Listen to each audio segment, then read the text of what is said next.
Allez, direct avec un personnage de légende. Il s'appelle Jean-Luc Vandenesse, on l'appelle Monsieur VDH. Il a fait 12 fois le passage du Cap Horn, 6 tours du monde en solitaire. Il est le recordman du Tour du monde à l'envers en 122 jours. Il est avec nous, Jean-Luc Vandenesse. Bonjour Jean-Luc, exclusif à la place du village avec la radio ODS. Bonjour. Bonjour, bonjour. Et surtout, j'ai fait, ça va être l'objectif de mon livre, j'ai gagné le Golden Globe, qui était une course à l'ancienne qui se déroulait l'année dernière. On est parti le 1er juillet 2018 et je suis arrivé 122 jours après, le 29 janvier 2019. Voilà, et du coup j'ai écrit ce petit livre. Le livre vient de sortir, on va bien le montrer. Avec nous, on a aussi Gilles Corentin d'ODS pour interviewer. Nous sommes à l'Estaminet sur Annecy, hein, c'est un endroit extraordinaire. Et vous avez un lien, Jean-Luc, avec l'Estaminet. Hein. Qui est-ce qui tient l'Estaminet, Jean-Luc? Ben oui, celui qui tient l'Estaminet, c'est mon beau-frère, Vincent. Et c'est lui qui a créé cet établissement, puisque c'était une ancienne entreprise de caoutchouc avant. Et il a fait ça il y a une vingtaine d'années. Et c'est un établissement sympathique qui marche bien. Et c'est mon beau-frère, c'est-à-dire le frère d'Odile. Voilà. Alors l'Estaminet à Annecy, il faut bien situer dans la vieille ville à Annecy. Hein. Ouais, bien préciser les choses. Rappelez que vous êtes en dédicace. Alors, vous êtes très nombreux à nous suivre déjà en dédicace tout l'après-midi de ce samedi aujourd'hui de 15h à 18h. Le livre qui est ici, hein, paru chez Stock, s'appelle Le Dernier Loup de Mer. Effectivement, il a vraiment le look d'un loup de mer. Jean-Luc Vandenesse est avec nous en direct cet après-midi de 15h à 18h. Vous êtes présents ici à l'Estaminet et le beau-frère arrive. Le voilà, le beau-frère, Vincent Lange. Bonjour Vincent. Bonjour à tous. Vincent, l'Estaminet, on est rue Saint-Clair dans la vieille ville d'Annecy. Et alors, vous avez la chance d'avoir le beau-frère ici. Exactement. Le célèbre beau-frère. Exactement, c'est Jean-Luc que je connais maintenant depuis une trentaine d'années, qui vient de temps en temps faire du ski chez nous en Haute-Savoie. Oui. Je dis chez nous parce que maintenant ça fait quelques années que je suis là. Et on le reçoit avec grand plaisir. Alors Vincent, on va préciser, l'Estaminet, c'est une institution ici, tout le monde connaît ici. Ça fait presque 20 ans, à l'époque c'était la maison du caoutchouc. Oui. Liliane Gérin, qui était une dame charmante à qui j'ai racheté l'établissement. Et j'ai monté l'Estaminet à l'intérieur en respectant un petit peu l'âme de l'établissement qui était vraiment très important pour moi. Ouais, dédicace de 15h à 18h ce samedi après-midi pour ceux qui sont en direct. Vous êtes nombreux à nous suivre, plein de bonjours depuis Saint-Brieuc. Au top Jean-Luc, vive les sables, nous dit Cédric Ravard. Vous le connaissez peut-être, non? Vous ne le connaissez pas. En tout cas, il vous connaît bien. Oui. Jean-Luc Vandenesse ici tout l'après-midi de 15h à 18h à l'Estaminet. On peut venir ici, facile à trouver. Et bien sûr, la porte est grande ouverte, on sera très très content de vous accueillir. Et le livre qui est ici, hein, ça s'appelle Le Dernier Loup de Mer, paru chez Stock, vainqueur du Tour du monde en solitaire, sont présents. Merci beaucoup. Merci Vincent. Je retourne au charbon. Merci beaucoup. Merci Vincent, on est en direct, ouais, on vous cache rien, on est en direct ici depuis l'Estaminet. C'est un endroit extraordinaire. Regardez un petit peu l'ambiance des lieux ici. Et on est avec Gilles Corentin de la radio ODS pour interviewer Jean-Luc Vandenesse, VDH comme on l'appelle. Allez, Gilles. Allez, une petite question, alors pourquoi vous habitez au Sable d'Olonne? Pourquoi ce choix des Sables d'Olonne? À part la mer évidemment, et l'océan. Moi j'ai habité 30 ans à Lorient, où j'étais d'abord prof de maths depuis les années 70 aux années 2000. Et puis en 2000, quand j'ai construit mon grand bateau pour faire le tour du monde dans le sens inverse, la base sous-marine n'était pas encore faite à Lorient. Au Sable d'Olonne, ils souhaitaient que je vienne et ils voulaient m'accueillir. Et donc je me suis établi du coup au Sable d'Olonne à cette époque-là. Et j'y suis resté parce que j'y suis très bien. Et donc maintenant je me suis parfaitement acclimaté au Sable d'Olonne. C'est une ville que j'adore, qui est très branchée autour du Vendée Globe, du Golden Globe et de la voile. Et donc, j'ai mon bateau là-bas. Alors maintenant, j'ai un nouveau bateau, puisque le bateau du Golden Globe, je l'ai revendu à un Néo-Zélandais. Et j'ai racheté depuis un X37 avec lequel je fais des régates. Et je serai en régate dimanche prochain au Sable d'Olonne, qui s'appelle la régate des pieds gelés. Donc j'espère qu'il fera froid. Et donc le bateau du Tour du Monde est plus en notre possession. Il a été vendu, c'est bien ça. Hein? Voilà, c'est ça. Il a été vendu à un Néo-Zélandais qui se prépare la prochaine édition du Golden Globe pour 2022, puisque cette course va avoir lieu en alternance avec le Vendée Globe tous les 4 ans. Le Vendée Globe a lieu tous les 4 ans. Le prochain, c'est l'année prochaine, en 2020. Et la prochaine Golden Globe, qui est la course à l'ancienne, où là, c'est pas du tout comme le Vendée Globe, puisque le Vendée Globe, tout est ouvert, on a des bateaux très rapides, avec du carbone, des feuilles, et des bateaux qui vont très très vite, qui font aujourd'hui le tour du monde en moins de 80 jours, alors que le Golden Globe, c'est des bateaux à l'ancienne, avec des quilles longues, on n'a pas le droit à l'électronique, on n'a pas le droit à tous les moyens modernes, le GPS, le carbone, etc., etc. Et donc, cette course à l'ancienne se fait sur des petits bateaux de 11 mètres, de série, beaucoup moins rapide évidemment que le bateau de Vendée Globe, et repartira donc en 2022. Et un Neo Z m'a racheté mon bateau et il va le préparer au Sable d'Olonne. Il reste là-bas, il va se préparer depuis les Sables d'Olonne pour participer à cette course en 2022. Et j'espère qu'il va bien terminer, parce que mon bateau aime bien la première place. Jean-Luc Vandenesse avec nous cet après-midi depuis l'Estaminet ici sur Annecy, justement avec dédicace de 15h à 18h. Alors on rappelle, Jean-Luc, recordman du monde à la voile d'est en ouest, en solitaire, sur le bateau qui s'appelle Adrien d'ailleurs, en 122 jours, 14h, 3 minutes 49 secondes, c'est précis. On rappelle 2e et 3e du Vendée Globe, 2e de la Route du Rhum, 4e de la Transat, puis vainqueur de la Golden Globe Race en 2019, donc c'est tout récent. Et vous êtes plus tout jeune, mais vous êtes toujours bon pied, bon oeil, Jean-Luc. Oui, pour l'instant ça marche toujours. J'ai toujours été, j'ai toujours fait un peu de sport dans ma vie, j'ai toujours aimé la compétition, mais j'aime aussi la croisière. Et donc sur un bateau, j'arrive à gérer ça même à mon âge, et je pense que c'est un sport qu'on peut faire très vieux, parce que le principal c'est le mental, c'est la tête davantage que le physique. C'est pour ça que d'ailleurs les femmes et les hommes courent ensemble, même s'il y a moins de femmes que d'hommes dans le Vendée Globe, il y en a quand même, et on a vu une femme gagner la Route du Rhum, ce qui est bien la preuve que c'est pas une question de physique, mais c'est plus une question de mental. Le mental, on a dit, alors ce livre qui vient de sortir, Jean-Luc Vandenesse, on le précise, le dernier loup de mer paru chez Stock, il vient de sortir. Alors on nous demande, effectivement, les gens nous disent que ce sera un livre intéressant à lire, ce sera pas mal. On nous donne le bonjour aussi de René Jaillet, nous dit qu'il est un ancien officier de marine, il vous salue aussi. Il y a plein de gens qui vous regardent cet après-midi. Très sympathique cette rencontre avec Jean-Luc Vandenesse. Qu'est-ce qu'on trouve, Jean-Luc, dans ce livre qui vient de sortir, dédicace, on le rappelle, à Annecy, à l'Estaminet, de 15h à 18h. Aujourd'hui même, si vous êtes sur la région, bien sûr. Qu'est-ce qu'il y a dans le livre, Jean-Luc? Eh bien, ce livre, on a voulu faire un livre qui n'était pas un livre uniquement de voile et qui expliquait uniquement la compétition. Donc, les chapitres sont alternés entre la vie que j'ai vécue depuis ma naissance, comment j'en suis arrivé là, et ce qui s'est passé pendant mon tour du monde. Les chapitres sont un peu alternés, et voilà, on va découvrir ma vie et ma course au travers du livre. J'espère qu'il plaira et il intéressera. En tout cas, il y a beaucoup de gens qui nous suivent. Un loup de mer, c'est quoi, Jean-Luc Vandenesse? Un loup de mer, c'est quoi? C'était la dénomination pour expliquer que c'était des gens qui aimaient beaucoup la mer et qui naviguaient constamment. Et donc, en réalité, c'est pas moi qui ai trouvé le titre, c'est l'éditeur qui a repris le titre qu'avait choisi Paris Match quand ils ont fait quelques pages sur moi à mon arrivée. Et donc, ils ont repris le même titre. Voilà. Sophie nous dit, jolie rencontre. Jérôme nous donne le bonjour du Port Médoc. On vous dit, oh, il est encore vert notre marin, nous dit René.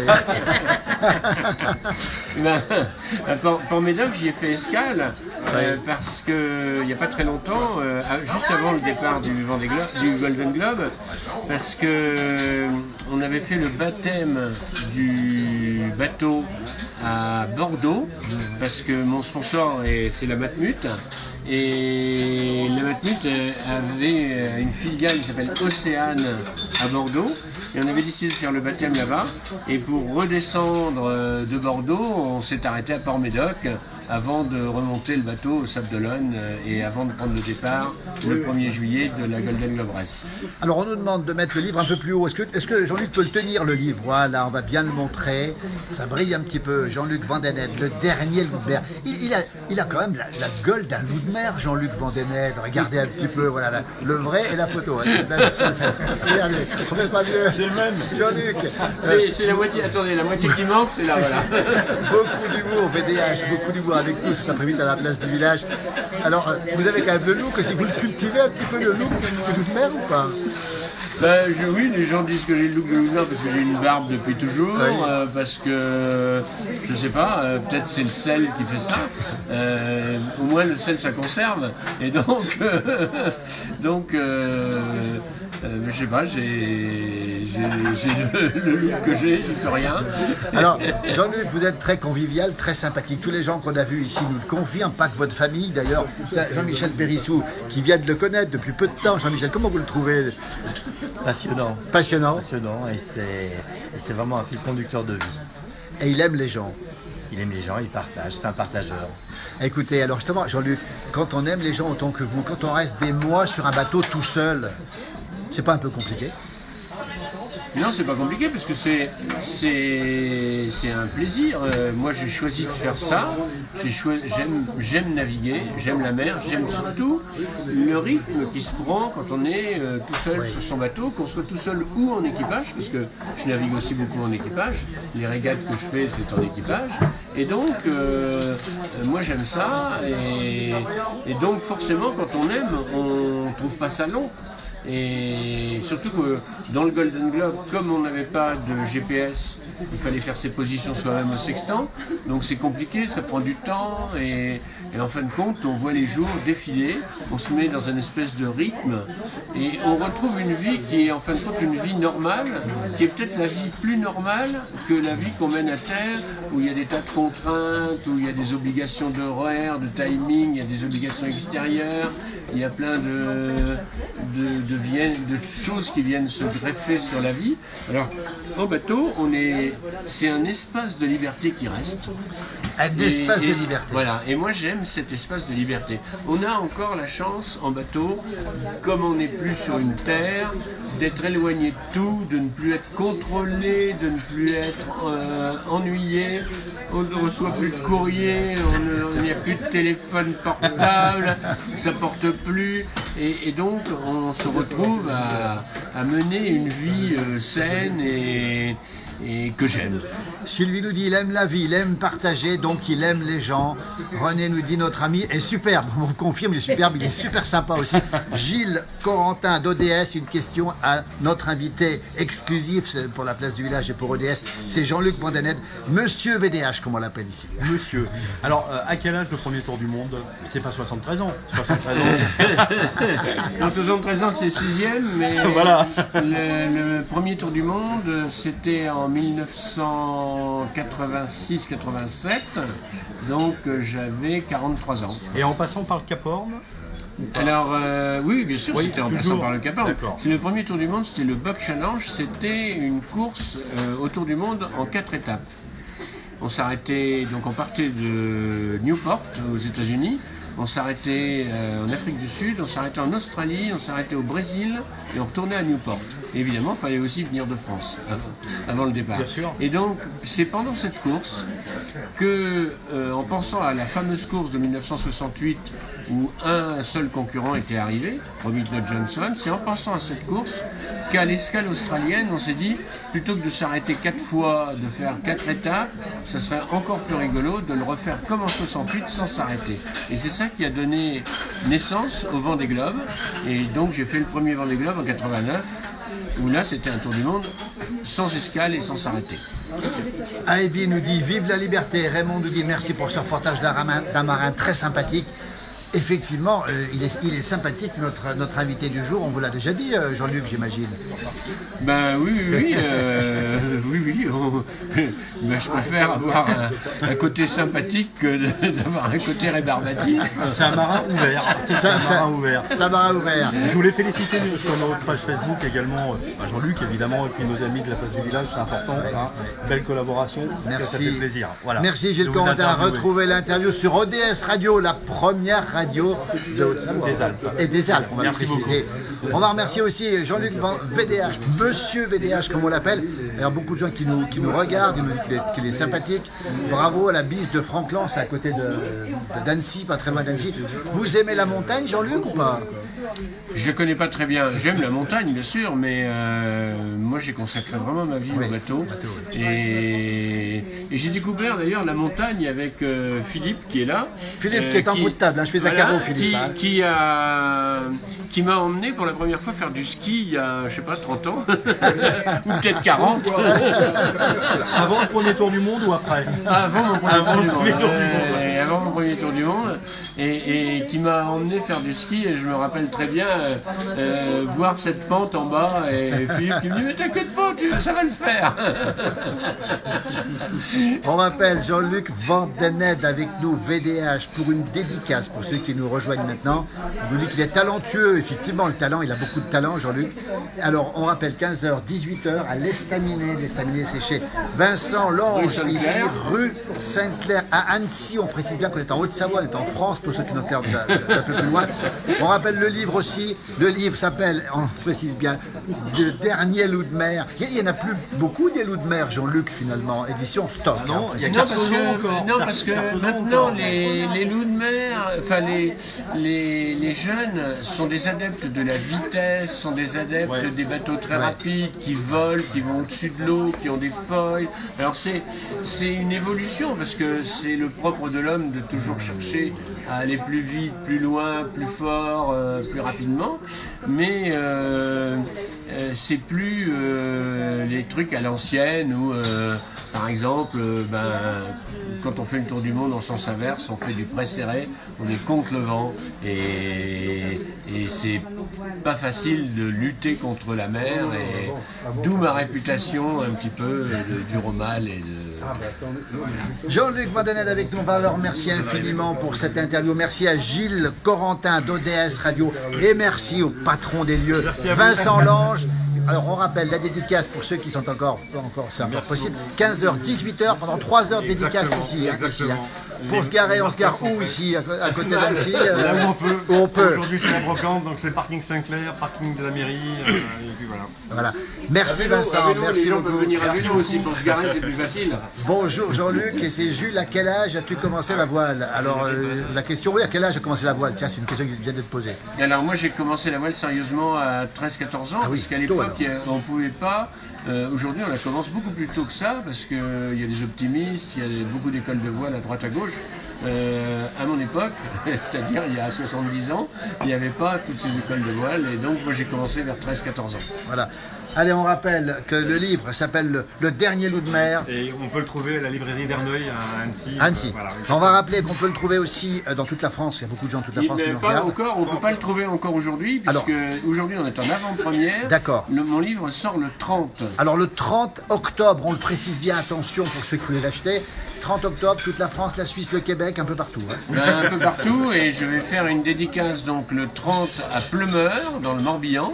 On va préciser, hein, à côté de Lorient. À côté de Lorient. Hein. À côté de Lorient, je vais faire une dédicace en fin d'après-midi à la librairie de Pleumeur, qui, j'ai pas ma doc, donc je ne sais pas encore comment elle s'appelle. On retrouvera le 31 octobre, ce sera au port du Crouesty. Hein. Voilà, je suis parrain ensuite du plus grand salon de l'occasion en France, qui se déroule, qui s'appelle le 1000 Sabords, et qui se déroule au Crouesty. Et je serai donc à la librairie. Alors je vais vous dire à quelle librairie je serai, parce que j'ai... Et dire que le 2 novembre vous serez au Sable d'Olonne et que le 3 novembre vous serez à nouveau sur l'eau, hein, c'est ça. Voilà, le 3 novembre on régate, c'est la régate des pieds gelés. Et pas très pratique, ça s'appelle comme ça. Et ça c'est le 3 novembre, mais le 2 novembre en effet, je serai au Sable d'Olonne où là il va y avoir beaucoup de gens qui vont venir acheter le livre parce que les Sables d'Olonne, évidemment, j'y suis très connu. Donc je reprends le 30 octobre, je suis à Sillage, la librairie Sillage à Pleumeur, de 17 à 19h. Le 31 octobre, je suis à la librairie Sirène, qui est sur le port du Croisty, et pendant le salon du Croisty, et j'y présente d'ailleurs mon film. Les gens peuvent venir voir mon film sur la dernière course autour du monde. Sylvie nous dit, le 1000 sabords en Croisty, c'est un moment magique, elle me dit. Voilà, Sylvie, oui, absolument. Sylvie Rouquet, vous la connaissez peut-être, non? Et donc je passerai mon film à 11h au Croisty le 31. Voilà. Alors Philippe nous demande si Jean-Luc Van Den Ned, notre VDH avec nous aujourd'hui, préfère la compétition ou le loisir. On a une bonne question. Eh ben, j'aime les deux. J'aime les deux et pour moi, je suis très différent. Odile pourrait en témoigner. La croisière, c'est un truc relax, c'est un truc où on se fait plaisir, où on se fait à manger, etc. La course, c'est la course, on essaye d'être premier. Et donc j'ai ces deux aspects qui sont très différents. La croisière que j'aime beaucoup et la course que j'aime beaucoup. C'est deux VDH différents. Voilà, VDH en direct dans la place du village avec Gilles Corentin. Il est applaudi ici à l'Estaminet et nous sommes ici. Il y a plein de monde, les gens sont pas regarder. Ça se passe comme ça. C'est vraiment un personnage incroyable. Il est sympathique comme tout. Il n'a pas encore mangé et il dédicace dans une demi-heure. Ça s'appelle Le Dernier Loup de Mer. Jean-Michel Perrichou, le mot de la fin. Tiens. Eh bien, allez acheter un livre. Vous l'avez acheté déjà, Jean-Michel? Bien sûr, et puis surtout aller à la librairie de Verneuil, puisqu'il est en avance pendant 3 jours. Absolument. Donc on rappelle, on est à l'Estaminet de 15h à 18h. Merci Jean-Luc, merci beaucoup. Un petit mot pour les internautes de la place du village, qu'est-ce qu'on peut leur dire? Eh ben, je leur souhaite de faire comme moi, c'est-à-dire de faire ce qu'ils ont envie de faire, et quand on fait ce qu'on a envie, on réussit. Donc, bonne réussite à tout le monde. La liberté, merci beaucoup. Il a un petit côté capitaine Haddock. Il est vraiment un loup de mer. Merci beaucoup, Jean-Luc. Bravo. Génial. Merci beaucoup, merci Gilles.